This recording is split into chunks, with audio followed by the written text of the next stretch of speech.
Indirect speech of WH question. WH question नी सुरू होणारे प्रश्न म्हणजे what, when, where, why, how, how many, who, हे WH वर्ड्स आहेत आणि त्याने सुरू होणारा म्हणजे WH क्वेश्चन. WH क्वेश्चनचं इनडायरेक्ट स्पीच किंवा रिपोर्टेड स्पीच कसं करायचं ते पाहणार आहोत आपण. सेंटेन्स बघूया. Sunil said to Rahul, where are you going now. Reporting speech मधला जर बघितलं तुम्ही तर WH नी सुरू झालेला आहे. शेवटी क्वेश्चन मार्क आहे म्हणजे हा WH क्वेश्चन आहे. WH क्वेश्चन किंवा प्रश्न काय केला जातो, विचारला जातो. जसं वर्बल क्वेश्चन आपण आस्क्ड हे रिपोर्टिंग वर वापरलं तसं इथंही आपण सेड किंवा सेड टूच्या ऐवजी आस्क्ड हेच वापरायचे. कारण प्रश्न काय केला जातो, प्रश्न विचारला जातो म्हणून आस्क्ड. सुनील आस्क्ड राव. बाकीचे जे रूल्स आहेत म्हणजे change in tense, change in pronoun, change in words, ते नियमाप्रमाणे इथंही बदल होतच असतात. सुनील आस्क्ड राहुल, इथं आता WH वर्ड आपण काय म्हणून घ्यायचं आहे, ॲज अ कंजंक्शन म्हणून वापरायचं आहे. Where, where. आता हे जे वाक्य आहे स्टेटमेंटला आपण कंजंक्शन दॅट वापरलं, वर्बल क्वेश्चनला इफ वापरलं, WH क्वेश्चनला WH वर्डच वापरायचं आहे. वेअर आर यू गोईंग, आपल्याला इथं काय करायचं, ह्याचं स्टेटमेंट करायचं. इथं म्हटलंय बघा, becomes statement. Question commands become statement. मग स्टेटमेंट कसं होतं तर फक्त यांच्या आपण जागा बदलतो. आर यूचं काय होणार, you are. You are going now. हे काय केलं आपण, स्टेटमेंट केलं आणि त्या पद्धतीने बदल करायचा. Sunil asked Rahul where, you second person according to object. कोण आहे, राहुल. मग इथं ही येणार.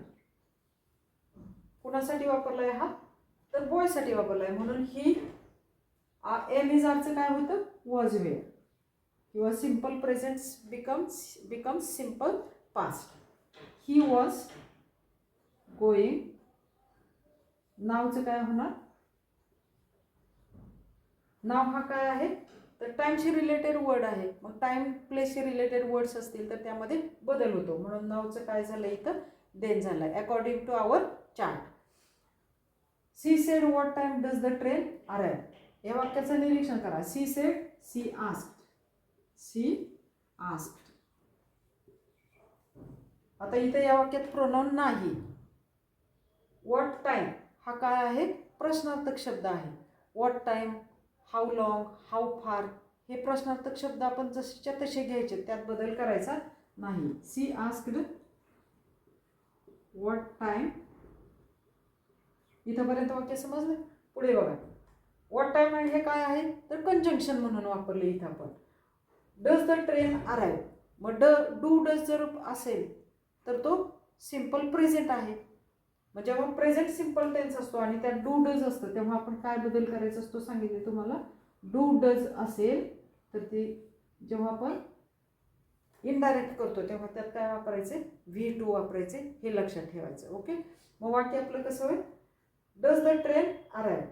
The train arrive. What time the train अराइवचं काय होणार, arrive. Simple present becomes simple past. साध्या वर्तमान काळाचा साधा भूतकाळ झाला. म्हणजेच असं लक्षात ठेवलं तरी चालेल. डू डज आलं तर ते वापरायचं नाही, त्याच्याऐवजी दिलेल्या वाक्यातलं जे क्रियापद असेल त्याचं भूतकाळी रूप वापरायचं. Okay. Who broke the window, uncle said. आता इथं तुम्ही बघा WH क्वेश्चनमध्ये inquired, wanted to know as a reporting verb म्हणून वापरू शकतो. पण यातला सब्जेक्ट कोण आहे त्यावर डिपेंड. असं पण ऑप्शन येऊ शकतो, the policeman asked. Policeman said to, policeman said टूच्या ऐवजी policeman inquired, policeman wanted to know. Actually speaker कोण आहे किंवा सब्जेक्ट कोण आहे त्यावर डिपेंड. फक्त असं ऑप्शन आलं तर तुमचं कन्फ्युजन होऊ नये म्हणून सांगितलं. नाहीतर जनरली आस्क्ड वापरतात. इकडं सब्जेक्ट, इकडं रिपोर्टिंग वर्ब आहे. शेवटी आपण स्टँडर्ड नियमाप्रमाणे तिथं पुढे घ्यायचं आहे. तिथं ठेवलं तरी तसं काही फरक पडत नाही, पण आपण ते वाक्याच्या सुरुवातीला घ्यायचं आहे. Uncle uncle asked WH word कोणता आहे who. Uncle asked who broke the window. आता इथं बघितलं तुम्ही निरीक्षण केलं तर इथं काय आहे तर V2 आहे म्हणजे पास्ट टेन्स आहे, सिंपल पास्ट टेन्स आहे. मग सिंपल पास्ट टेन्स म्हणजे V2 आहे. Simple past becomes perfect past म्हणजेच काय होतं त्याचा हॅड प्लस V3 असं होतं, हे लक्षात ठेवायचं. अंकल आस्क्ड हू मग इथं काय येणार ब्रोकचं काय येणार had broken. Who had broken the window full stop. Last sentence. Father said when will you finish your homework. Father said to च्या ऐवजी काय वापरलं आपण इथे सेड च्या ऐवजी asked. Father asked when WH word जसाच्या तसा घेतला. वेन विल यू प्रश्न आहे इथं आपण काय करणार यू विल. मग इथं वेन यूचं काय होणार यू कुणाला प्रश्न विचारला तर आता इथं ऑब्जेक्ट मेन्शन केलेलंच नाहीये. Father said to Meena Rahul असं काहीच मेन्शन नाहीये, him her.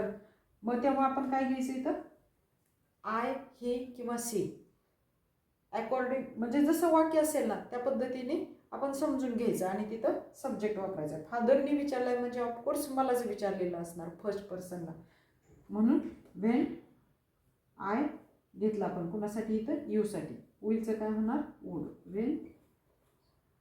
Wien I would finish.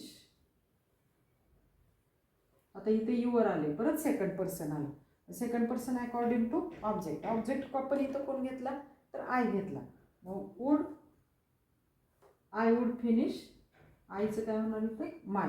आपण वडील म्हणताना तुझा म्हणणार, आपण म्हणताना माझा म्हणणार. फिनिश माय होमवर्क. वाक्याचा अर्थ बदलत नाही, फक्त वाक्याची रचना बदलते. Wien will you finish your homework. तुझा अभ्यास तू कधी संपवणार आहेस, तुझा होमवर्क तू कधी पूर्ण करणार. I would finish my homework. माझा होमवर्क मी कधी संपवणार. माझा होमवर्क म्हणून इथं माझा केले. इथं जर तुम्ही ही हा सब्जेक्ट घेतला फादर सेड टू हिम असं म्हटलं की त्याला म्हणाले फादर सेड टू हिम, तर इथं आपला काय बदल होणार आयचं ही होणार आणि इकडं काय होणार युअरचं हिम. लक्षात आलं. या पद्धतीने जसं प्रोनाउन बदलेल त्या पद्धतीने इथं बदल करत असतो आपण. WH क्वेश्चन समजलं. Next sentence. Mother says Radha what are you doing. वाक्याचं निरीक्षण करा. राधा हे इन्व्हर्टेड कॉमात आहे तरी सुद्धा ती कोण आहे ऑब्जेक्ट आहे, कारण आईने कोणाला विचारले तर राधाला विचारले म्हणून ती काय आहे रिपोर्टिंग वर्बमध्येच आहे ती. लक्षात आलं. वाक्याचं निरीक्षण करा. इथं जे रिपोर्टिंग वर्ब आहे ते कशात आहे प्रेझेंट टेन्समध्ये आहे. मग रिपोर्टिंग वर्ब जेव्हा प्रेझेंट टेन्समध्ये असेल तेव्हा इथं टेन्समध्ये बदल होत नाही, बाकी सर्व बदल होतो. म्हणजे प्रोनाउनमध्ये बदल होतो, शब्द जर असतील टाइम प्लेसशी रिलेटेड तर त्यात बदल होतो, पण टेन्समध्ये बदल होत नाही हे लक्षात ठेवायचं. आणि रिपोर्टिंग वर्ब इथं काय वापरायचं तर आस्क्ड नाही वापरायचं, का तर हे प्रेझेंट टेन्समध्ये आहे म्हणून ask. Mother asks Radha. Asks Radha what are you doing. What हा ॲज अ कंजंक्शन म्हणून घेतला. आर यू डुईंगचं काय होणार यू आर डुईंग. यू कुणासाठी वापरला इथं second person according to object कोण आहे राधा, म्हणजे इथं काय येणार सी. व्हॉट सी इथं आर आहे, मग इथं आरचं आपण इथं वॉज वेअर नाही करणार. का नाही करणार तर इथं काय आहे सेज आहे तोच टेन्स आपल्याला ठेवायचा. व्हॉट सी मग इथं आपण इज घेणार. What she is doing. Okay. या पद्धतीने WH क्वेश्चन्स आले तर त्याचं इनडायरेक्ट स्पीच होतं.